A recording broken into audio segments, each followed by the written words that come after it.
Bueno, para todos vamos a hablar hoy un poco sobre qué es lo que está ocurriendo en el bioma amazónico, particularmente en el bioma amazónico colombiano. No quiere decir que no vaya a estar haciendo alusiones a otras situaciones que se presentan en la totalidad del bioma continental, que me parece importante para que ustedes vean que efectivamente el proceso que se está dando de transformación y cambio es una situación de orden regional que obedece tanto a presiones y amenazas que se dan por los procesos de deforestación y transformación antrópica, ¿cierto? Pero por el otro lado también por condiciones asociadas a los temas de cambio climático y dinámicas planetarias. Me parece que es importante tener esto siempre presente. Vamos por favor, Alejandra, a la primera diapositiva en donde vamos a entrar en el aplicativo. Ustedes van a poder observar aquí en este aplicativo un poco qué es lo que está pasando con la región noroccidental de la cuenca amazónica colombiana, ¿cierto? En los departamentos de Caquetá, Putumayo, sur del Meta y Guaviare principalmente, un pedacito también del Bofest. Alejandra, por ejemplo, muéstranos el tema del bosque y no bosque que se ha sucedido durante los últimos 30 años. Esta era la situación del bosque en los años 90 y ustedes se van dando cuenta cómo la mancha blanca se va extendiendo y va avanzando cada vez más hacia el interior de la región amazónica y va dejándola prácticamente aislada, acotada. Eso es un componente que yo quiero que ustedes tengan muy claro. Aquí está hasta el año 2018. Vean cómo efectivamente hoy la región amazónica está prácticamente aislada de lo que es la conexión con los Andes, quedando tan solo una pequeña punta al norte de Chiribiquete que alcanza todavía a tener algún nivel de conexión con la región sur de la Macarena. Eso simplemente para que vayamos pensando que el tema de la deforestación no solamente es un tema de número de árboles caídos, sino también de cómo, pensando en que los bosques y los ecosistemas son como un gran cuerpo, en la medida en que estas partes o estos órganos vitales se van aislando, se hacen cada vez más inviables. Es como cuando un órgano de su cuerpo empieza a no recibir flujos de sangre permanente, pues ese órgano se va perdiendo y se va gangrenando. Esa es una situación similar a la que hoy en día tenemos en nuestra región. Pasemos, Alejandra, entonces al componente de deforestación para que las personas vayan viendo. Gracias. Ustedes van viendo allí desde el año 2000 hasta el 2020, ¿cierto? En las últimas 2 décadas, desde los colores amarillos hacia los rojos, cómo efectivamente la deforestación va empezando a avanzar y cada vez más está cerca de zonas que están, primero, ya llegando a la frontera agropecuaria, que es esa línea morada que ustedes están viendo, es la frontera que el país dijo, mire, más o menos este es el sitio hasta donde deberíamos llegar con desarrollo agropecuario convencional. Lo que tenemos hacia la zona oriental del país, suroriental del país, es básicamente nuestra gran reserva, nuestro gran banco de servicios ambientales, ¿cierto? Y el que nos permite básicamente que las masas de agua que vienen desde el Atlántico en un proceso de evapotranspiración y precipitación, ¿cierto?, puedan llegar a los Andes. Todo el agua que se deposita en la región central colombiana, del cual depende además toda su perspectiva de desarrollo industrial y de asentamientos humanos, está dependiendo de que esas masas de agua lleguen de manera apropiada a la región central.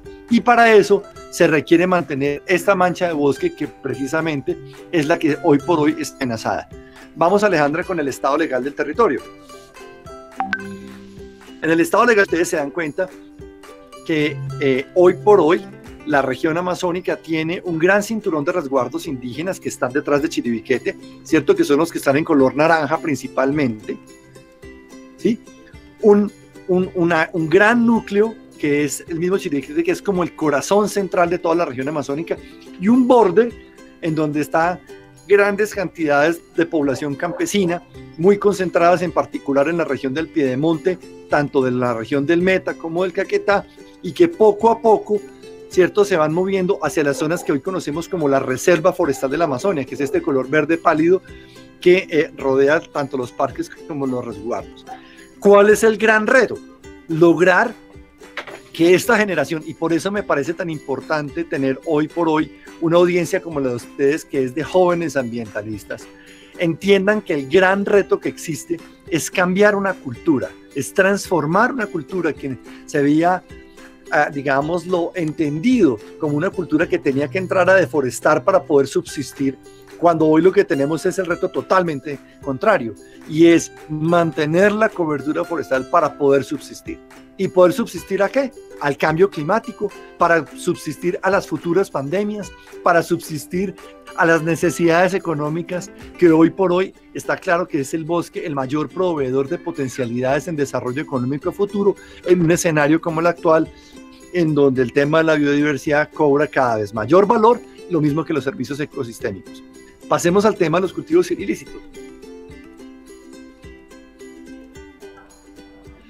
Vemos que el tema de cultivos ilícitos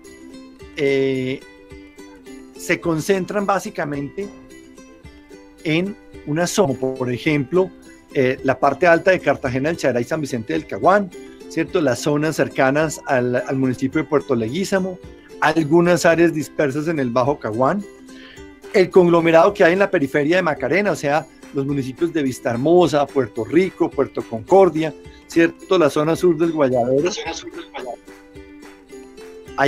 Ojo porque hay alguien que está haciendo eco. Ok, ya. Y la zona, por ejemplo, del río Inírida y de Miraflores. ¿Qué es lo que quiero señalar con esto? Ustedes están viendo aquí las imágenes de más de 2 décadas de seguimiento al tema de los cultivos ilícitos. En este caso, cultivos de coco. ¿Qué quiero señalar aquí? El tema de los cultivos ilícitos es un tema territorial. O sea, existen condiciones socioeconómicas, de gobernabilidad y de oportunidades, sobre todo, que hacen que haya población marginal que siempre va a estar susceptible y vulnerable a las economías de la coca. Entonces, no es un asunto de erradicación, no es un asunto de las metodologías, digámoslo, convencionales de represión sobre el tema de la coca, una condición diferente que está claramente focalizada y la cual es un elemento para tener en cuenta en lo que es el futuro de estos territorios. Vamos a los temas de transporte.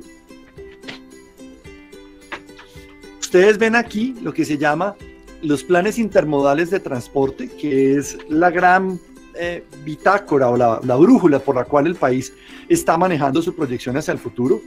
Ustedes ven que aquí la región amazónica tiene 3 elementos fundamentales. El primero de ellos es que hay una proyección de una serie de vías que están articulando, por un lado, la región amazónica con el mercado central.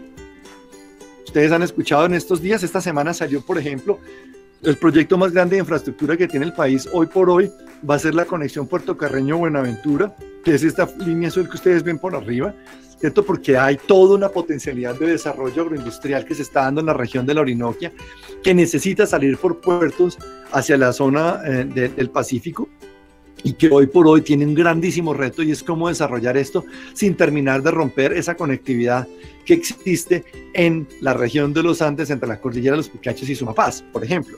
Lo mismo sucede con las estrategias intermodales que ustedes alcanzan a observar, que van del Guaviare hacia la región del Bopés, en donde se dice, señores, la conexión vial desde Calamar debe ser a partir de los ríos. Creo que te pasas. Gracias, Alejandro. ¿Cierto? Y lo mismo lo que sucede hacia las regiones del Alto Caquetá, en donde se dice, señores, aquí tiene que haber una conexión de la red de transporte terrestre con, por ejemplo, lo que debe ser el proceso de navegabilidad del río Caguán, que como ustedes bien lo ven, tiene un desarrollo todavía muy incipiente, afortunadamente, en el tema vial, lo cual es consistente con la potencialidad del desarrollo fluvial en esa región. Vamos al tema de petróleo y de minas. Aquí ustedes están viendo lo que son los colores verdes, son las áreas denominadas reservas ambientales, y los demás colores, el azul, amarillo y el rojo, son las áreas de prospectividad petrolera. Prospectividad que se puede expresar en áreas reservadas, en áreas de exploración o en áreas de producción, principalmente. Claro, hay otro tipo de bloques, pero ¿qué es lo que yo quiero señalar? La principal actividad hoy por hoy de exploración, producción y expectativas para asignar se encuentra en la zona occidental de la Amazonia, es decir, entre el borde de Chiribiquete, en el borde occidental de Chiribiquete, hacia el Piedemonte. La región hacia el oriente, hoy por hoy, no está no está con prospectiva, y eso es algo importante que lo tengamos en cuenta, porque eso nos quiere decir que hay que consolidar, digámoslo, un modelo ya de zonificación de gran escala en términos del desarrollo mineroenergético que tiene el país, en el cual la región amazónica no está priorizada en más de sus 2/3 partes. El otro elemento, ustedes ven que el tema de la prospectividad minera es todavía muy pequeña, por lo menos en la parte formal.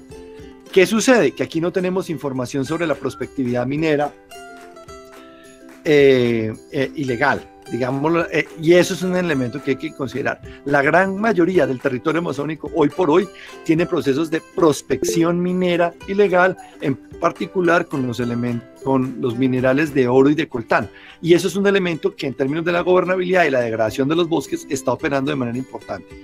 Sigamos entonces con el tema de infraestructura de transporte. En el tema de infraestructura de transporte, aquí estamos viendo, hay una serie de iniciativas viales que no necesariamente corresponden a lo que se ha planificado desde el sector gubernamental.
No tuviera interrupciones que se dan en ese color blanco, ¿cierto? Cuando hay el negro es porque se concentra en exceso la conectividad en áreas muy pequeñas.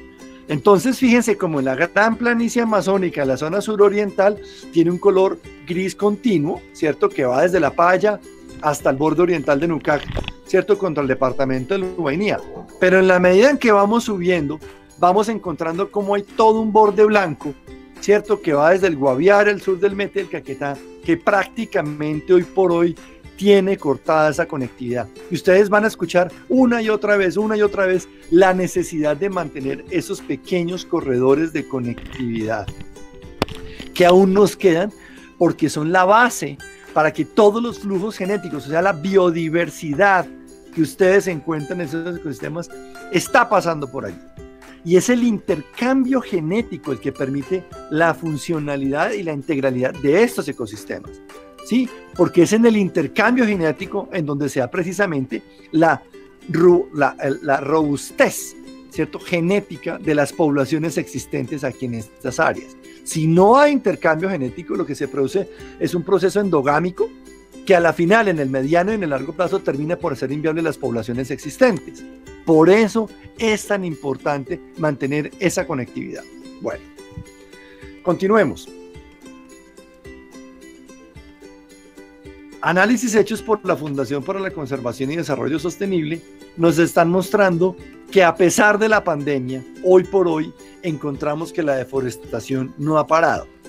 Que en el año 2020, ¿sí? Hasta los primeros 100 días del año, encontramos este escenario de deforestación con más de 75.000 hectáreas.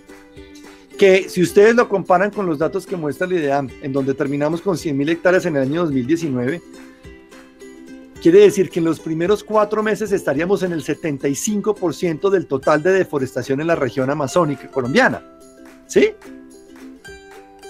En menos de 4 meses, en 100 días, es decir, en el 30%, ojo con este dato, en el 30% del año llegamos al 75% del valor total de la deforestación del año anterior. Quiere decir que el reto es enorme, porque probablemente a final del año, cuando se empiecen los procesos de tumba y quema en la región amazónica por la presencia la presencia o el avecinamiento del tiempo seco, del verano, vamos a encontrar y vamos a tener una situación de altísima complejidad. El otro elemento que hay que tener en cuenta aquí es, vean ustedes que la concentración de la deforestación tiene unos sitios muy claramente definidos. Resguardo Nucac, áreas entre Retorno, Miraflores, Calamar, el área alrededor de la Marginal de la Selva, en la punta de Chiribiquete, al sur del río Guayavero, una extraordinaria, la más alta concentración de toda la región amazónica colombiana en un parque nacional que es Tinigua, y otra señal de alarma hacia la zona sur de las sabanas del Yarí, entre los municipios de Cartagena del Chaira y San Vicente del Caguán, en donde terminan las sabanas, empieza exactamente, gracias Alejandra, ¿cierto? Y la conexión hacia el río Caguán, río Suncilla, exactamente, y terminando hacia la zona de La Paya. Entonces, fíjense que el proceso de deforestación no solamente hay que medirlo en su extensión, ¿sí? Es el número de hectáreas, sino en la concentración de esta en puntos de especial importancia. ¿Y por qué les menciono estos puntos?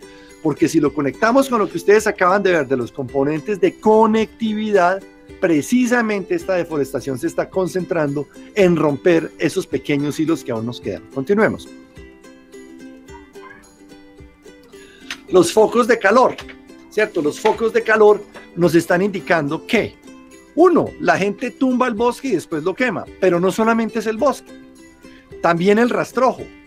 Mucha gente cuando llega el verano, los pastos, ¿sí? Si son pastos introducidos como los braquiarias, los pastos no aguantan el verano y ¿qué hace la gente? Les mete candela. ¿Qué es lo que quiero significar con eso? Si ustedes se dan cuenta, la mayoría del área del borde amazónico hoy por hoy está siendo quemada durante la época del verano, los primeros 4 meses, ¿cierto? Entre diciembre y marzo de cada año se están quemando, aquí lo estamos viendo, y esa intensidad en los focos de calor lo que nos indica es que los procesos potenciales de regeneración del bosque se están viendo truncados completamente por la quema. O sea, no es solamente que ya el bosque se haya caído, sino que adicionalmente cualquier posibilidad de recuperación se está viendo cercenada por el uso indiscriminado de la candela. Siguiente, por favor. Adelante. Aquí tenemos entonces ya una ventana, ¿cierto?, de aproximación para mirar efectivamente en dónde se están presentando las áreas de mayor concentración, incluido el año de marzo, el año y el periodo hasta marzo del 2020. Pues este programa sé que es para personas que están en varios países y en varias partes de Colombia, pero por ejemplo para los muchachos del Guaviare, aquí digámoslo, esta es una imagen que les está mostrando cómo la gravedad de la deforestación en toda la región amazónica colombiana hoy por hoy se está concentrando de manera súper importante en ese departamento, o sea, principalmente en el departamento del Guaviare. Gracias. Desde la región del borde del resguardo Nucac-Macú, allá en la frontera con Charras, bajando por la reserva Nucac hacia la zona de La Paz, bajando por el municipio de Calamar y Miraflores por la vía Barranquillita y posteriormente por todo el río Vitilla hasta llegar a la zona de Manavires, ¿cierto?, de Puerto Nuevo, luego pasando a Cachicamo, Alto Cachicamo, la Argentina. Esa es la zona que tiene mayor concentración de deforestación hasta el año 2000. Y eso es muy significativo, porque ¿qué quiere decir? Que este territorio está concentrando la mayor presión de deforestación y de concentración de tierras, porque están entrando al gran mercado agropecuario. Vamos a mirar por qué. Adelante. ¿Cuánto tiempo llevamos? No, creo que todavía estoy a tiempo. Bien. Entonces, veamos aquí. Aquí está el tema del componente vial. Entonces, en el tema del componente vial, vemos que en este periodo, en esta ventana, más de 706 kilómetros de nuevos accesos viales fueron desarrollados. ¿Sí? Y eso es una cantidad gigantesca. Claro, la gente va a decir, bueno, pero es que si el Estado no los hace, nosotros lo hacemos. Eso es cierto en algunos casos, pero también es cierto que hay gente que hace las carreteras porque sencillamente le está permitiendo consolidar las fincas que se están abriendo, ¿cierto?, en territorios en los cuales no debería existir deforestación, no debería existir fincas, no debería existir ganadería, y hoy por hoy las están incorporando al mercado agropecuario a través de esa planificación vial, que aquí ustedes ven cómo en los 8 municipios más importantes del arco de deforestación se están desarrollando en una cantidad absurda. Adelante. Miremos entonces algunos ejemplos. Rápidamente, Alejandra, si quieres te vas hasta la deforestación 2020. Pon el 2019, 2000. Gracias. Esa es una imagen de satélite en donde el color rojo significan los bosques, los colores, el color azulito o más clarito es donde está deforestado, y el color amarillo es la deforestación que ocurrió en los primeros 4 meses del año 2020. Y si ustedes se dan cuenta aquí, por ejemplo, tenemos uno de los casos más preocupantes que existen para toda Colombia, y es que en 100 días, en el acceso vial de Caramaras Miraflores, ¿sí?, desde Agua Bonita hacia Barranquillita, se abrieron más de 57 kilómetros lineales de carretera que estaban bajo el bosque y que hoy por hoy son inicios de grandes fincas. Adelante, por favor. Si quieren vemos un par de fotografías, Alejandra, no en orden, sino por ejemplo coge las de la mitad para que ellos vean lo que está sucediendo. Eso, ahí. Exactamente, entonces vemos, ¿cierto? Y vete, por ejemplo, a la dos atrás. Esa, allí para que vean el tamaño de esas fincas. No, la siguiente. Eso, ahí, eso. ¿Cierto? Entonces, no estamos hablando de solución a pequeños finqueros.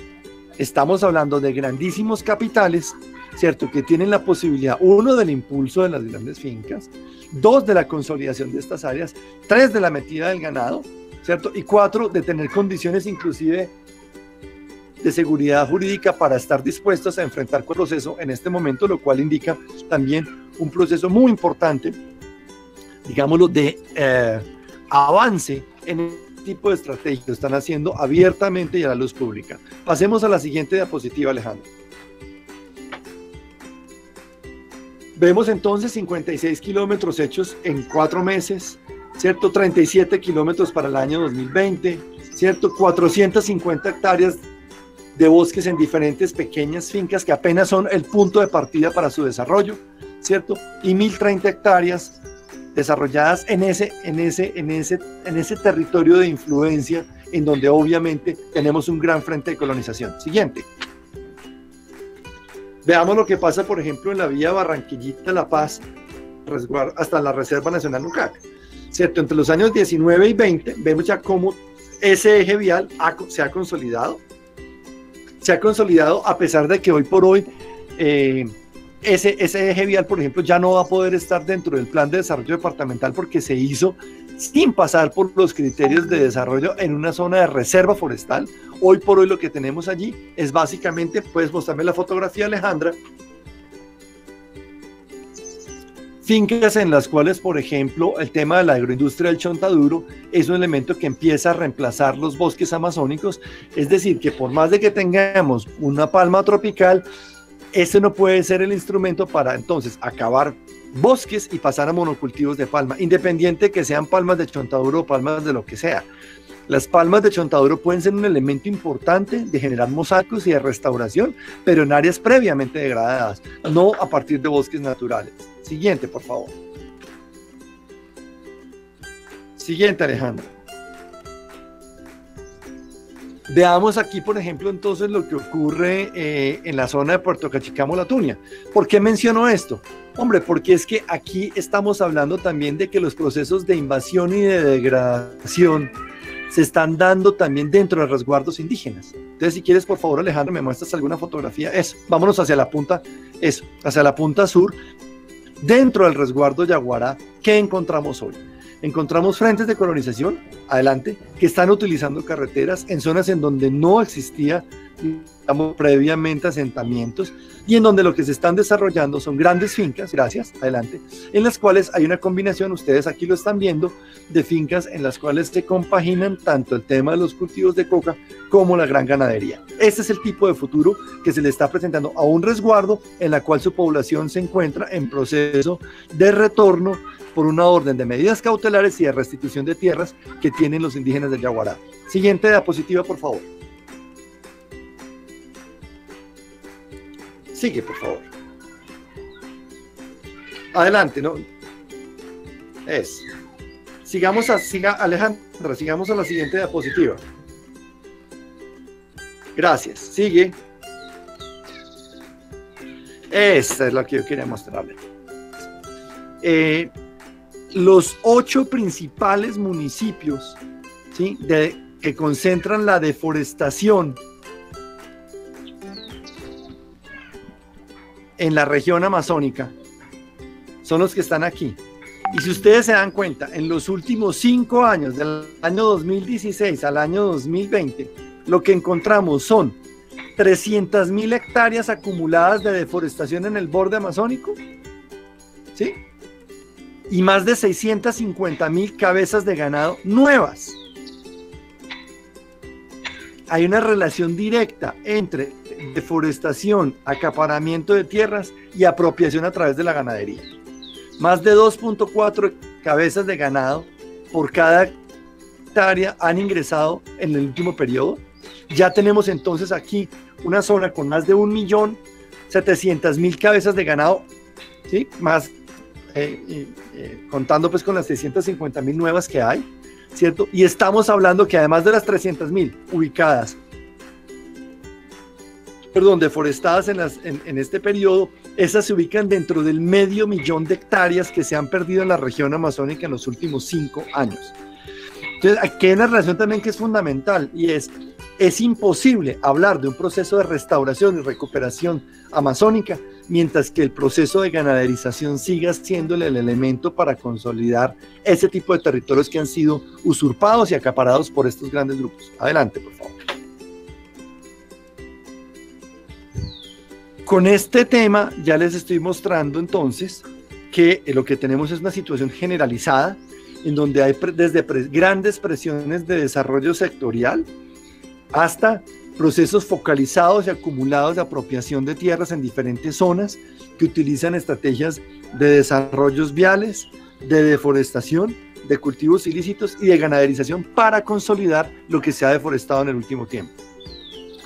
Esta última foto que ustedes ven aquí son los procesos de quema generalizada en los bosques del resguardo Nucac, en donde, por ejemplo, encontramos áreas donde se encuentran los lotes más grandes deforestados de toda la región amazónica. Esto para decirles que hoy por hoy, ni en las reservas campesinas, ni en las reservas forestales, ni en los resguardos indígenas, ni en los parques nacionales, existe hoy por hoy ninguna certeza de que puedan haber procesos inducidos de deforestación que se sigan continuando debido a la enorme vulnerabilidad que tiene el territorio frente a este tipo de procesos, dado la incorporación de las tierras en el gran mercado ilegal de tierras. Muchas gracias.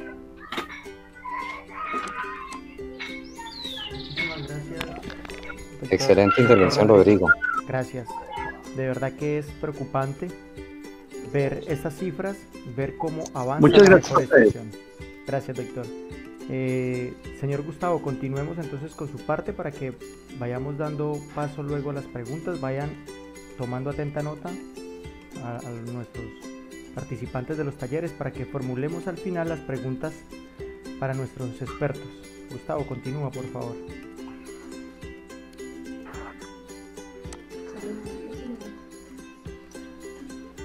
Se perdió.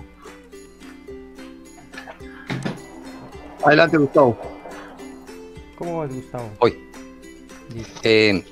Bueno, Rodrigo, bien.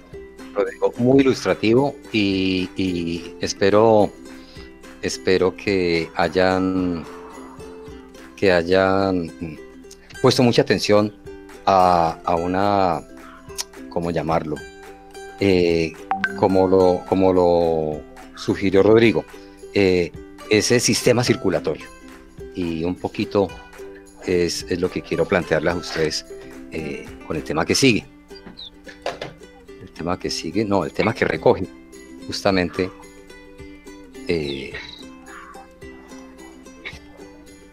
la deforestación y sus implicaciones en el cambio climático. Ese es como lo que quería conectar aquí con Rodrigo. Pero pues primero un abrebocas aquí alrededor de nuestra audiencia es en este proceso de formación de líderes juveniles para la conservación. Una pequeña reflexión que nos trae Eduardo Galeano. Mucha gente pequeña en lugares pequeños, haciendo cosas pequeñas, puede cambiar el mundo. Y esta es la invitación a ustedes en este proceso de formación, como desde esas pequeñas acciones locales que ustedes, que los motiva a ustedes en sus entornos, pueden empezar a generar estos procesos de cambio. Y el aporte que hacemos nosotros, la presentación de Rodrigo, la que hemos visto antes, tiene que ver con cuáles son los puntos de reflexión para que ustedes tomen decisiones de cambio en sus propias dinámicas y sus propias localidades. Y esto tiene que ver con estas acciones locales contribuyen en un sistema global. A partir de este proceso de cambio, y esto lo vamos a conectar con la siguiente jornada, vamos a ver un tema de alternativas. Rodrigo nos muestra claramente cómo esta deforestación está muy de la mano de procesos convencionales que no nos proponen futuro, no nos proponen un futuro viable para nosotros. Esta pandemia es reflejo de toda esta desestabilización del sistema, de la homeostasis, de la estabilidad global. Y vamos a tener muchas más, pero vamos a tener muchos otros eventos mucho más catastróficos.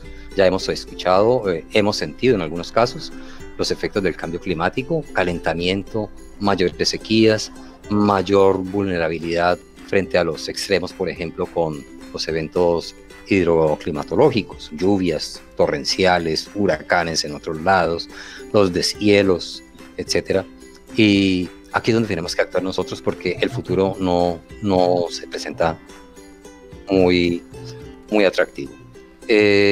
Sin la tecnología del doctor Rodrigo, aquí trato de resumir un poco justamente en esa dimensión que nos propone Rodrigo, los vasos comunicantes, y cómo retomando un poco los temas de la sesión pasada acerca de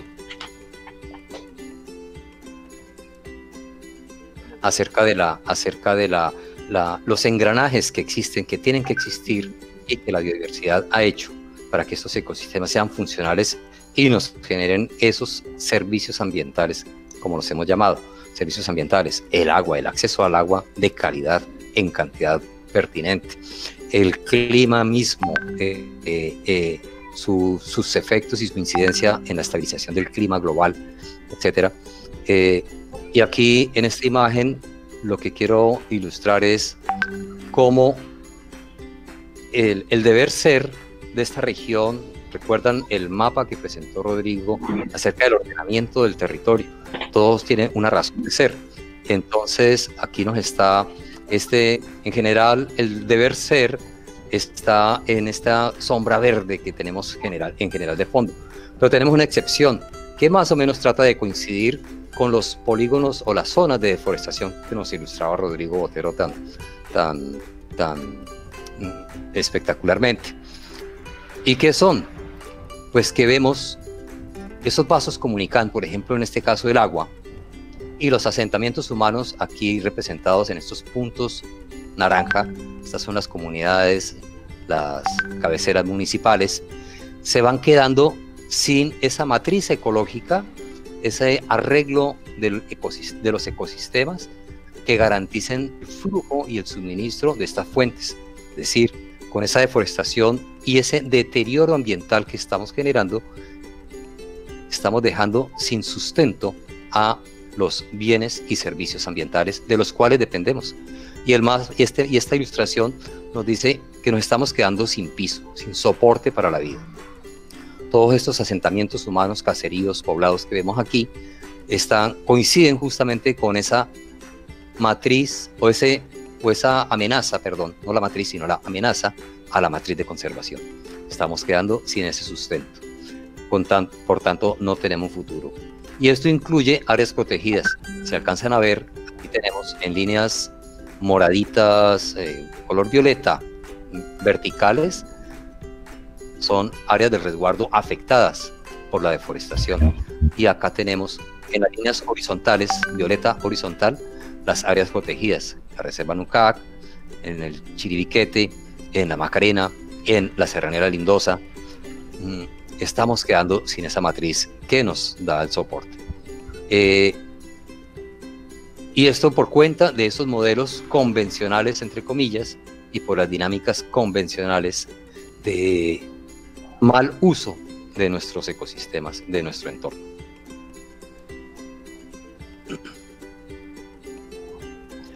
Retomando unos más respecto al qué hemos hecho, cómo nos preparamos.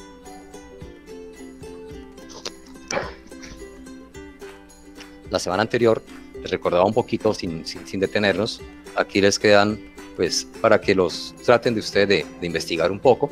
Pero este es más o menos como el marco, la secuencia de lo que ha venido desarrollando los países frente al escenario, a estos escenarios que ya vislumbraban desde el 87 aproximadamente, empiezan a preocuparse por estos temas y cómo vienen haciendo los desarrollos a nivel global y ya en cada uno de los países, pues los arreglos que vienen haciendo en el marco de la gobernabilidad, cómo vienen haciendo cada país al interior sus propios ajustes, sus propias normativas. En el caso colombiano, digamos que el hito se instituye primero en el 1974 con el Código de los Recursos Naturales y en 1991 con la Constitución Nacional, posteriormente la Ley 99 del 93, que nos da como todo ese ajuste interno de país frente a esos escenarios globales. Pero aquí el interés con ustedes es como ustedes, sociedad civil, son en últimas los que pueden ejercer y hacer cumplir eso que está ordenado allá en el marco de la gobernabilidad.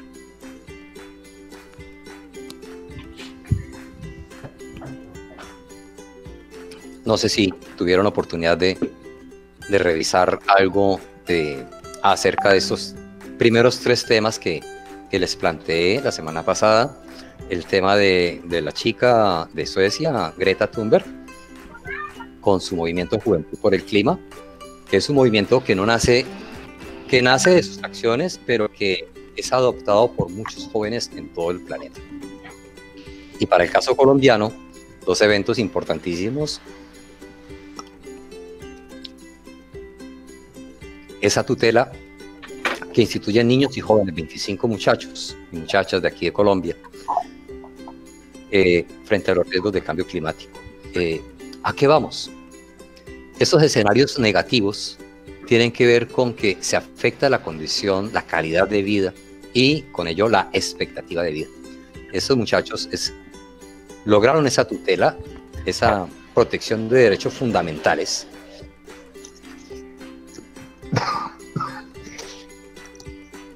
merced a reclamar su derecho a tener la misma expectativa de vida que tienen los colombianos de 2018. Es decir, los escenarios de cambio climático y deterioro ambiental general de Colombia dicen que la expectativa de vida se podría reducir 3 a 4 años y están reclamando el derecho a vivir 3 o 4 años más como hoy nosotros. Por eso la Corte les protegió su derecho y lo puso de un orden superior con una sentencia, la 4360 del 2018, que declara a la Amazonia como sujeto de derechos, como una persona con derechos. Y para ello ordena detener la deforestación, pero también nos ordena a nosotros, adultos de hoy, elaborar un pacto intergeneracional por la vida, un pacto para ustedes jóvenes, generaciones venideras, por la vida de la Amazonía colombiana, en el entendido de que la vida de la Amazonía colombiana es fundamental para su derecho, el de ustedes, el PIVAC. Aquí es donde ustedes engranan perfectamente. Y todo esto se complementa con y ahí va mi pregunta al inicio de la presentación, por nuestros compañeros que estuvieron ansiosos preguntando por el acuerdo de Escazú. ¿Qué es el acuerdo de Escazú? Escazú es un pacto que se estableció en Escazú, justamente, una ciudad en Costa Rica, en 2018. Y es esto, el acuerdo regional sobre el acceso a la información, la participación pública, ustedes, y el acceso a la justicia en asuntos ambientales en América Latina y el Caribe. Esto es un hito histórico porque es el primero en el mundo que incluye a los defensores en el marco de los derechos humanos en asuntos ambientales, la protección de esa actividad. Ustedes, líderes juveniles de observación, entran en el marco de este acuerdo. Colombia ya lo suscribió y permite el accionar de ustedes por su derecho a ese medio ambiente sano.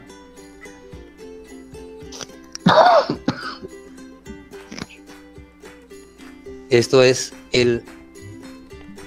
este es el hito grande con el acuerdo de Escazú. Aquí es donde debemos estar ustedes, apropiarse mucho de esta herramienta y las anteriores, el PIVAC. Esas son herramientas fundamentales para ustedes para poder ejercer con derechos y garantías esa protección por el medio ambiente. Otro poquito de los temas que nos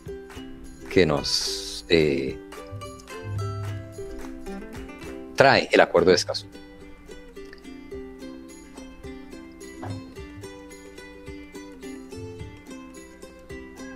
Retomando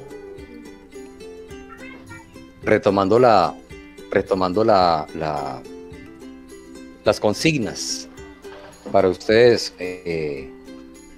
líderes en proceso por la conservación. Aquí hay una serie de herramientas, pero es clave que ustedes midan apropiadamente cómo y para dónde avanzan, qué tienen, cómo se fortalecen para poder proyectar sus acciones en el marco de lo posible en cada una de sus localidades, en cada uno de sus ámbitos juveniles. No se trata de que salgan a detener las motosierras o a apagar los incendios, sino de cómo con sus pequeñas acciones en el marco de la convivencia y el entendimiento, esta mariposita bonita, pero más bonito el rol de ella en la polinización. Y eso es lo que podemos hacer con cada una de nuestras acciones, cómo empezamos a abordar pequeñas causas que se convierten al juntarlas en grandes ríos y grandes soluciones a lo que hasta ahora no hemos sabido hacer. Trabajos como el de Rodrigo Botero, trabajos como el que nos presenta el doctor Amado en la primera sesión, cómo los vamos hilando, pero son insumos para que ustedes puedan ejercer con mejores herramientas, con mejor ilustración y con información apropiada para que se proyecten adecuadamente al futuro.